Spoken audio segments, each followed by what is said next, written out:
Hello guys, this is Tynrael. Welcome back to another episode of New Horizons Modded Career in Kerbal Space Program. Since the last episode, I mentioned that I was going to investigate distant object enhancement because it didn't appear to be working, and I went on a whole binge of just testing and updating all of my mods because I'd updated them and some of them had caused some problems in recent times, and so I reevaluated them all and it took a massive amount of time. But one of the things that you might notice is if you look in the top left corner, you can see that the enhanced nav ball is now separate from standard warp. I edited the config to move it over. I meant to do it a long time ago because it was really, really annoying. Another thing that you may have, or you may remember, is for the Poodle, up in space a lot, when I would orbit the camera behind it so you would see the plumes, they would be ejecting all of these flat spherical particles that were not disappearing, and it would create this really obscure looking ring. Something that I have done is I've changed from hot rockets, which is what I was using, to real plume, which I think recently updated to have stock engine support. It used to be for the realism overhaul, I think, but here is a bunch of the engines kind of set up so you can see what the plumes and the effects look like for a lot of the ones that I use. We'll crank this up to full.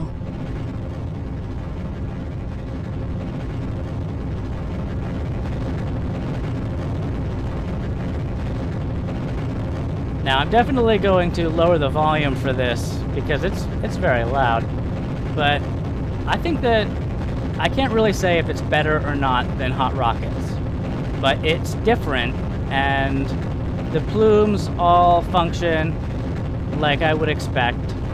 And if you take a look at the Vesta here, which is probably my favorite fuel-efficient mid-range rocket, you can see what that looks like. Let me show you what it looks like when I actually take it up into space. Okay guys, so I'm going to launch this Vesta rocket into space and keep an eye on the engine effects and plumes. I noticed something. It appears that they change when you shift from atmosphere to space. I just wanted to see if I can capture that transition, or if I can even see the transition between the two.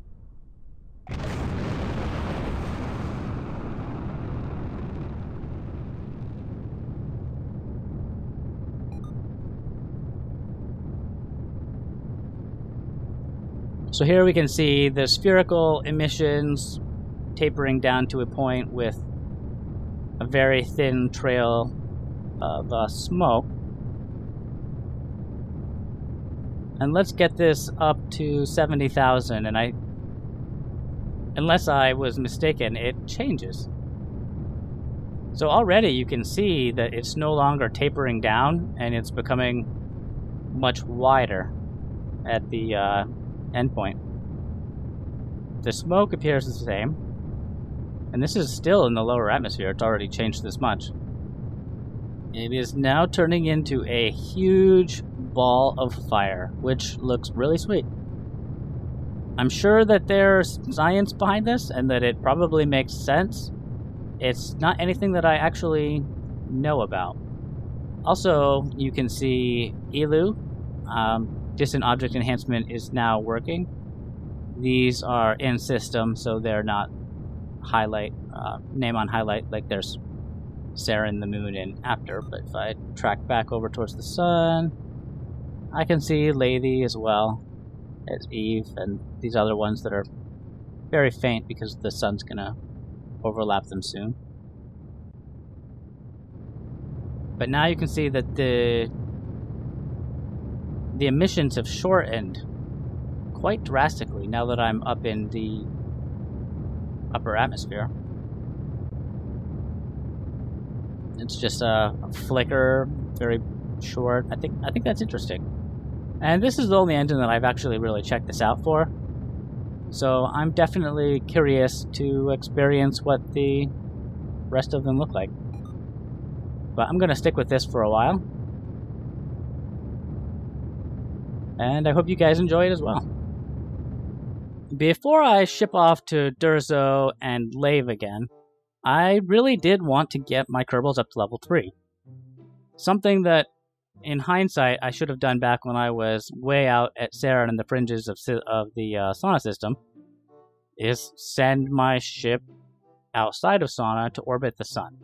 You can't land on the sun, you can't plant a flag on the sun, but I can orbit it for the experience, and I should have done that while I was out there. The nice thing about upgrading my tech is I can make, well, combined with the use of the tug, I can make a ship that's like this to get these guys into orbit for my Experience Machine Mark IV. It's relatively inexpensive, and most of the parts I will reclaim some funds for. So let's take this up to meet the tug, which is in a polar orbit. I gotta make sure that I load up the right crew. No, Jeb, I don't want you. Valentina flies, and then everybody with 2 stars.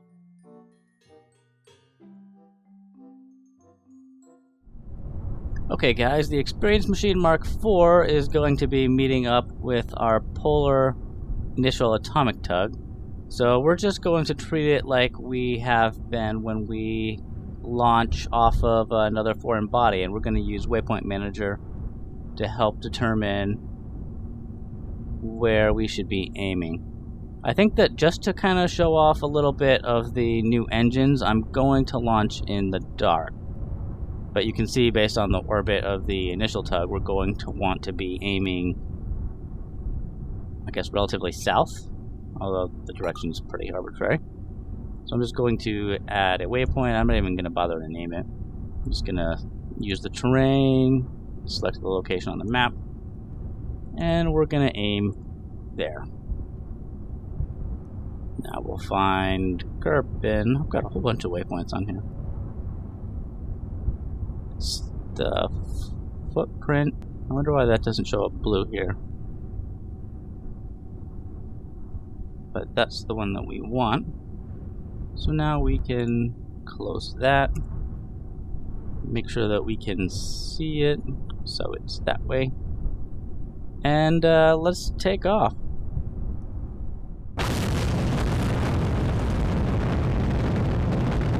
So if 90 degrees is to the side, it's probably more towards the 100, 135. So that looks about right. And I'm going way too fast. I love these twin bore engines. They're my favorite. I need to start really cranking this down, but I love the flame effects too. I like how they're combining further out. And just like the Vesta, they should probably start thinning out. Well, not really thinning out, but collapsing more towards the engines and getting broader. 17,000 height, 280 meters a second. Uh-oh. Let's toss those engines. Wasn't paying attention. I'm not sure how many seconds I was carrying the dead weight, but my horizontal speed is only 300. Let's give some more thrust to this. Time to apoapsis is almost 0. I definitely wasn't paying attention. But you can see the moon there off on the side. I love the new effects for these engines. I think that they look great. I'm also not too worried about not paying attention to the launch because I know that I have more than enough fuel in the twin bores. It's overbuilt, and I'm going to be using this central column to actually rendezvous with the vessel. Let's see, can I see any other planets? Nope, just Saren. There they are. There's Lady Jewel. I have distant object enhancement working again. I investigated it after I had mentioned that it was working and then it wasn't working with an update.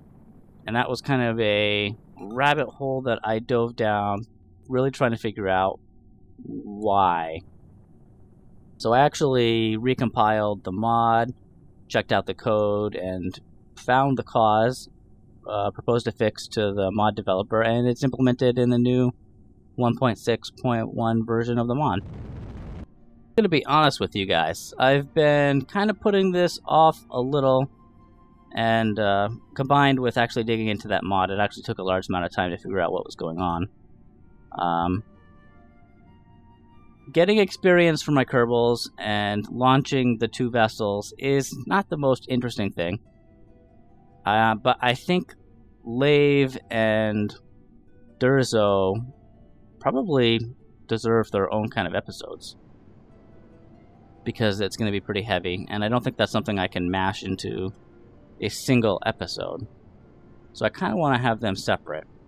And you could also be wondering, well, what happened to Bob on his mission home from Lathy? Well, that actually went flawlessly, and there wasn't much to show. I did record it, but it wasn't interesting, so I kind of just glossed over it for a couple episodes to do things that I thought you might enjoy a little more. So I might cut to some of it. The only thing that is worth noting is I just reorganized the fuel in my tanks to distribute it inversely to how I wanted to drop them, to drop extra dead weight, and then sent him on his way home.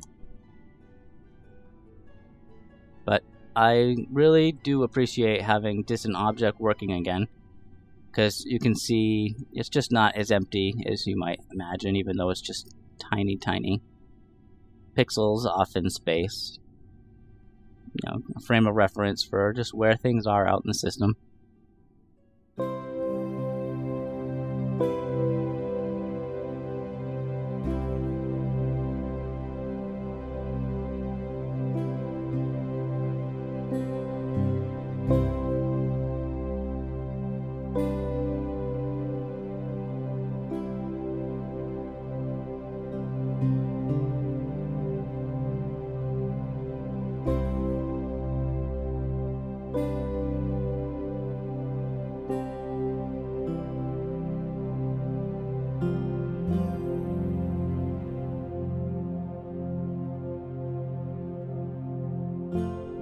Okay, guys, I am back after a crash that is very frustrating for me. I was just incrementally updating my engines, and it of course popped up, hey, do you want to turn on sticky keys? No, I do not want to turn on sticky keys. I have never wanted to turn on sticky keys. Nobody in the history of the universe has ever wanted sticky keys. And thank you for resetting that to ask me when I updated to a new version of Windows, because I'd already turned that off before, and every time I've ever installed Windows, it's so stupid. Anyway. Ta-da!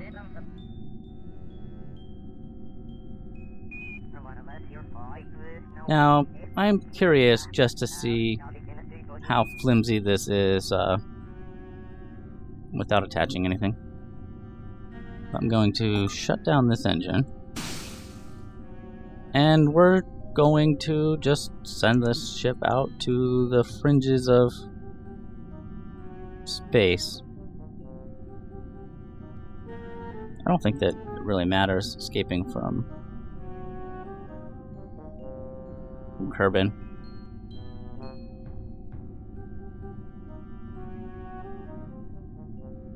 I'm still on landing mode. Okay. Definitely going to time warp to stop any flex. And Bargain is definitely hooking these vessels together.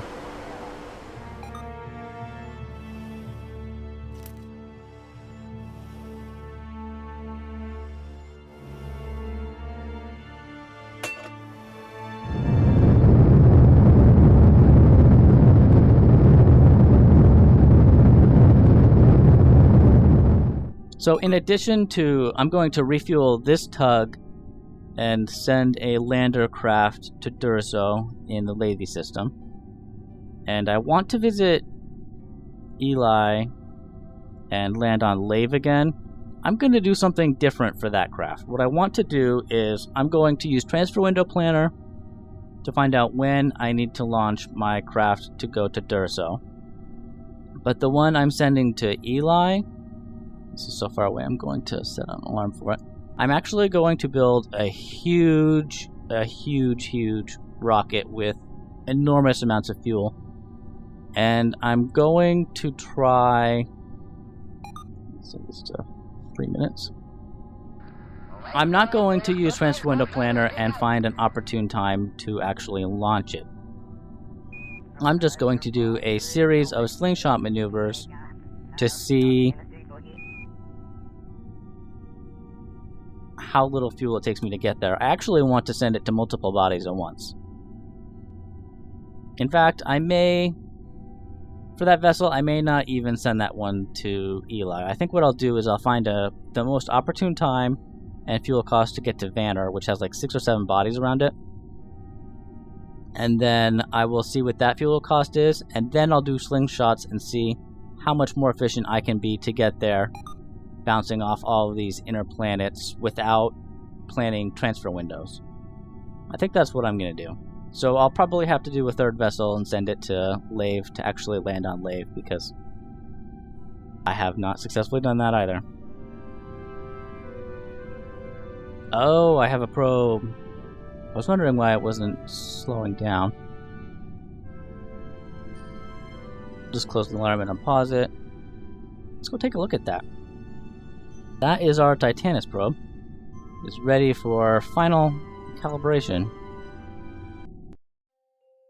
So this still has more than 12,000 delta V.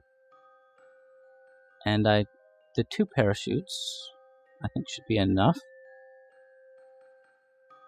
Look back on this probe and I just shake my head. It's no wonder they both crashed for those last 2. But it's loaded with science and fuel. So let's take a look at what it's currently set up for. So there we are, back to negative 317 meters. That sounds like a collision course.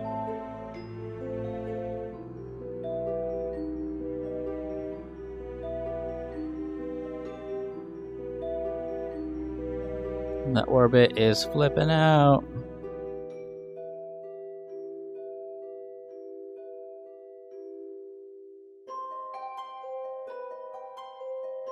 Focus on Titanus. I don't think I've ever seen and or used that button for precise node.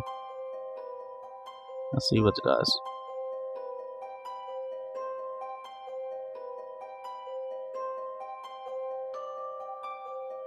Yep, that's a definite encounter. Smack right into it. And there's Tylo and Ite? Ati? It'll be fun to actually come here.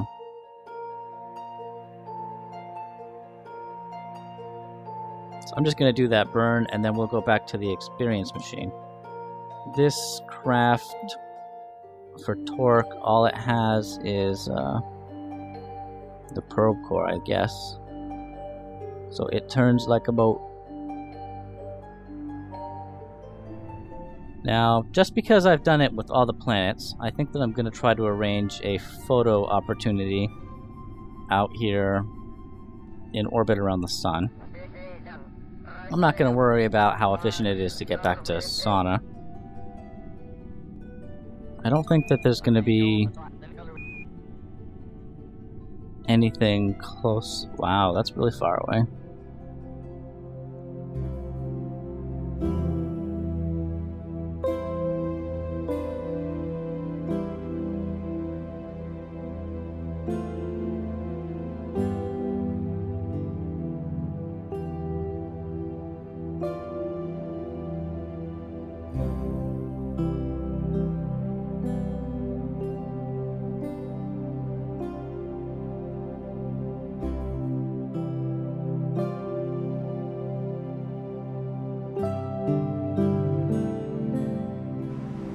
no other objects to focus on.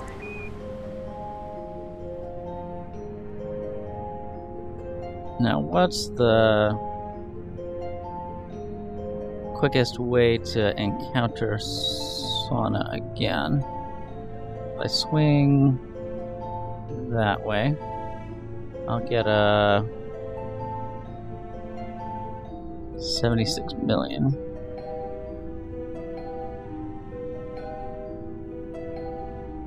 Well, that's probably fine.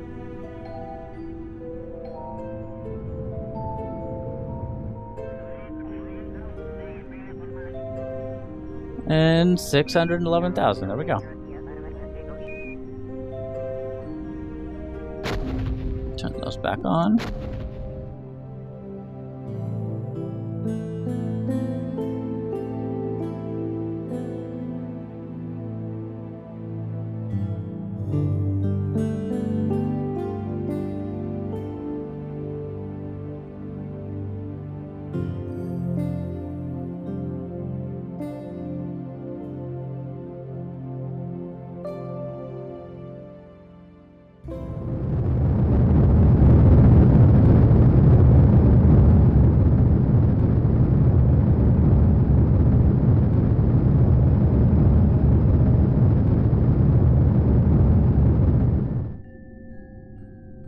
If it wasn't obvious, with the way I have this set up to detach this fuel tank, the return home fuel was going to be dependent on this cone, which I'm actually using the KW rocketry so that I could have enough fuel to get home here without having to carry an extra tank. Some nice views. This mission.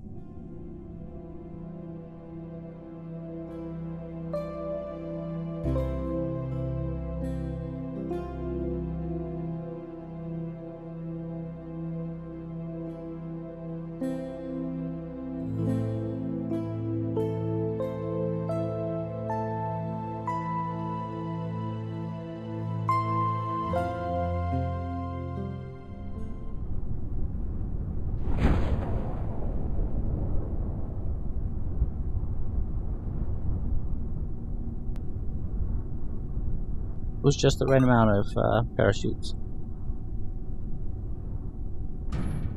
Clank. Kaboom.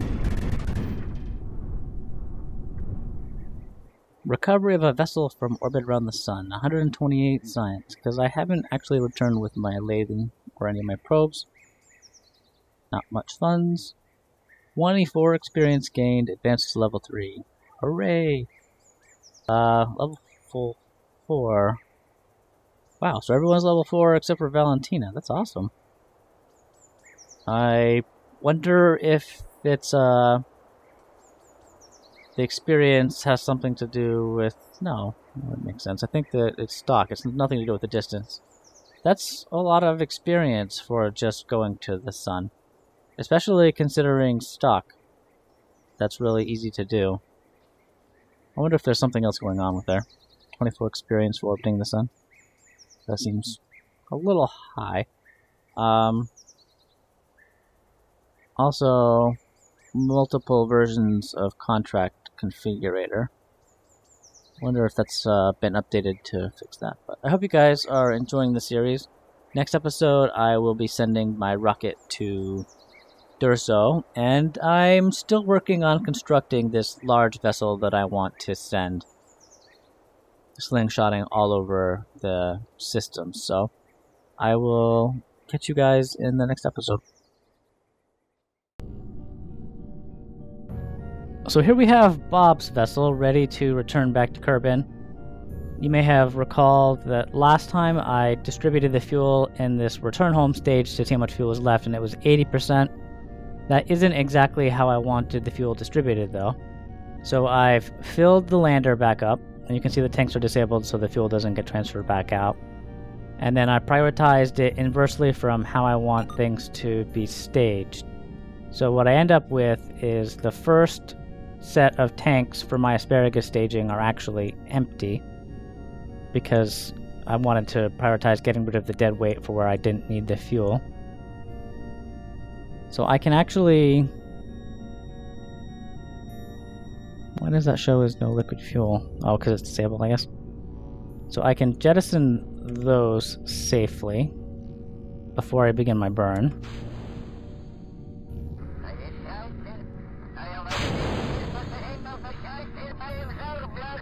And these are not quite full either, but that is okay. Let's use Transfer Window Planner to get a rough estimate of what our burn needs to be.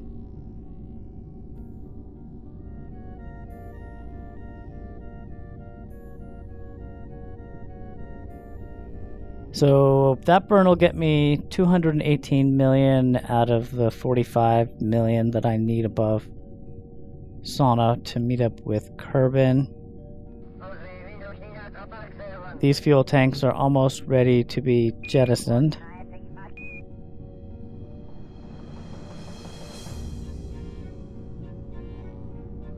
Estimated burn time of 2 minutes in just over a day. Let's add an alarm for 4 minutes because I'm going to start the burn early and get rid of this and adjust the course. 41 million, that's 5 million off of Kerbin.